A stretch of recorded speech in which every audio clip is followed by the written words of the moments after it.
The Lord be with you. And also with you. The reading from the Holy Gospel according to St. Luke. Glory to you, O Lord.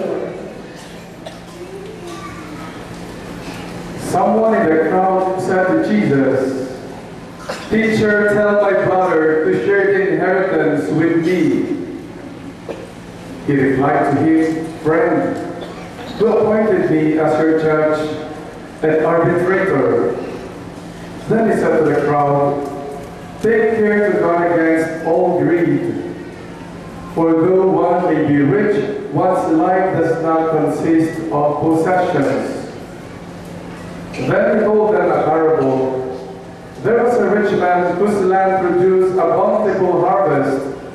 He asked himself, "What shall I do, for I do not have a space to store my harvest?" And he said, "This is what I shall do. I shall tear down my barns and build larger ones. Then I shall store all my grain and other goods, and I shall say to myself, now as for you, you have so many good things stored up for many years. Rest, eat, drink, and be merry." But God said to him, "You fool, this night your life will be demanded of you, and the things you have prepared, to whom will they belong? Thus will it be for all who store up treasures for themselves, but are not rich in what matters to God." This is the gospel of the Lord. Praise you, Lord Jesus Christ. Magandang umaga po sa kanilang lahat. Palakpakan natin ang Diyos sa isang umaga.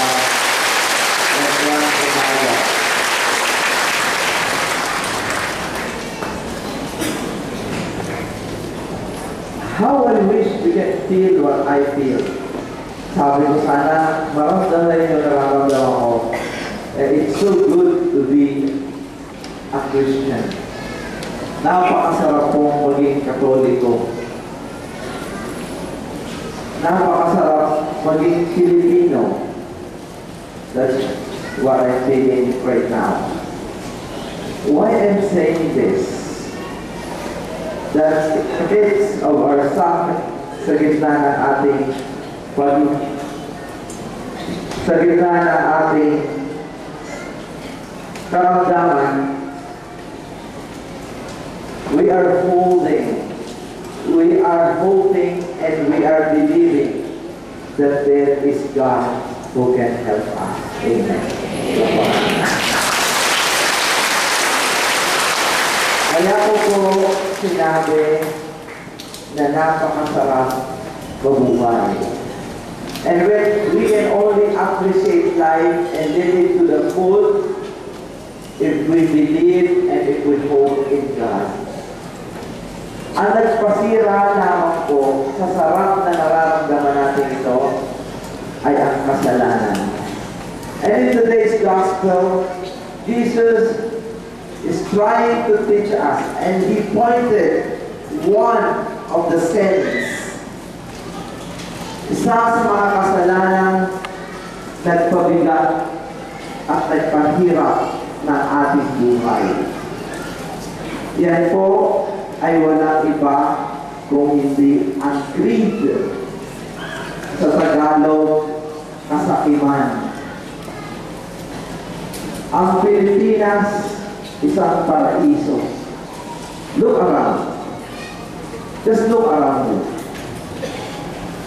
Sa mga taong nakarating sa ibang bansa, nabuhay sa ibang bansa, everybody will agree with me na walang lugar na katulad nito na ibinigay ang Diyos.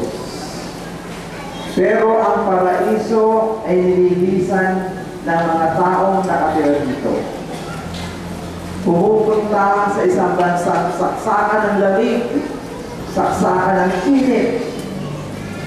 Pumupunta sa isang bansang hindi alam kung ano ang kanilang magiging buhay dahil sa hirap ng buhay. Hindi alam kung paano may papag-aral ang kanilang mga anak. Hindi alam kung paano mapagagamot ang may sakit. na kamag-anak. That's the primary reason why we left the country. 3,000 Pilipino ang naalis araw-araw sa Ninoy International Airport. 3,000 tao ang umaalis. Karamihan sa kanila, trabaho, nagpapaalila.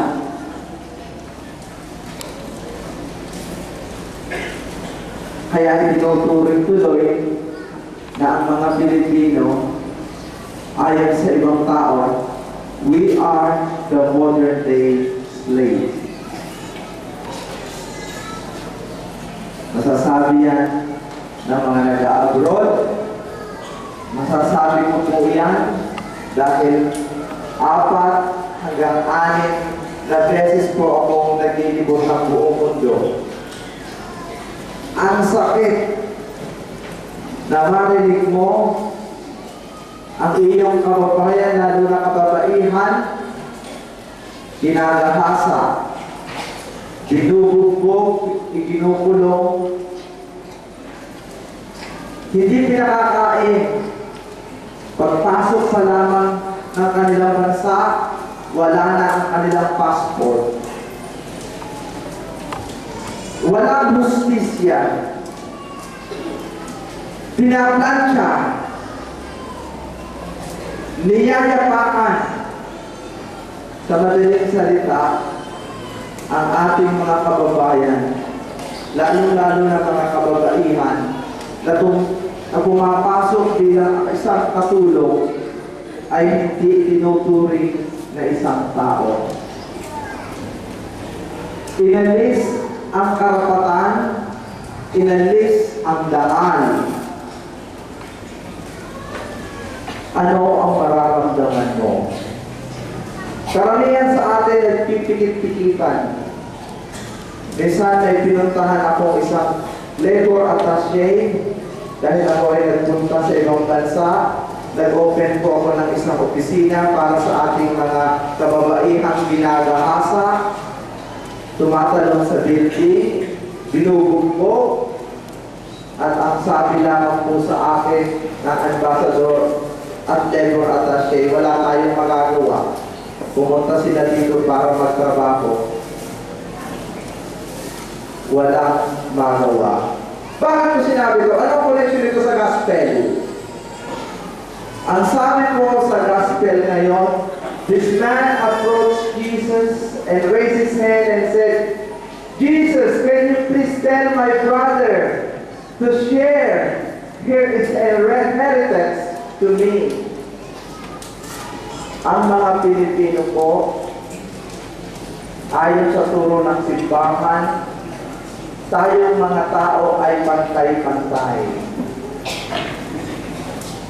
Karapatan ng isang tao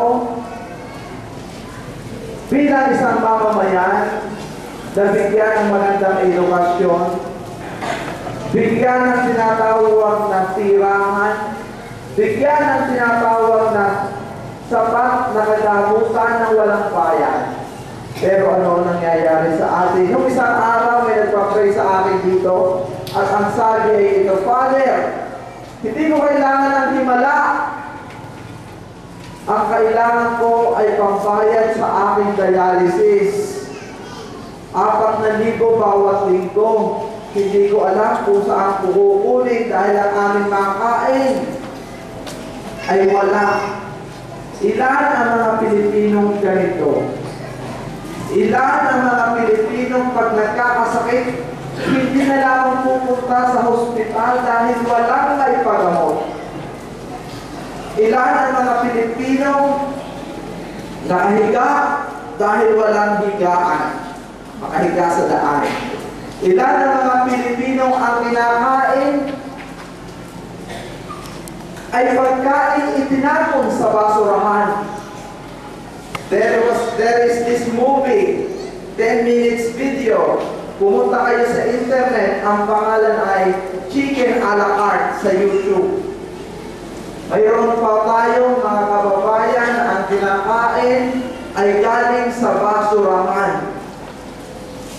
Pagkatapos kunin sa basurahan ay saka lulutuin at saka ipakakain sa mga anak.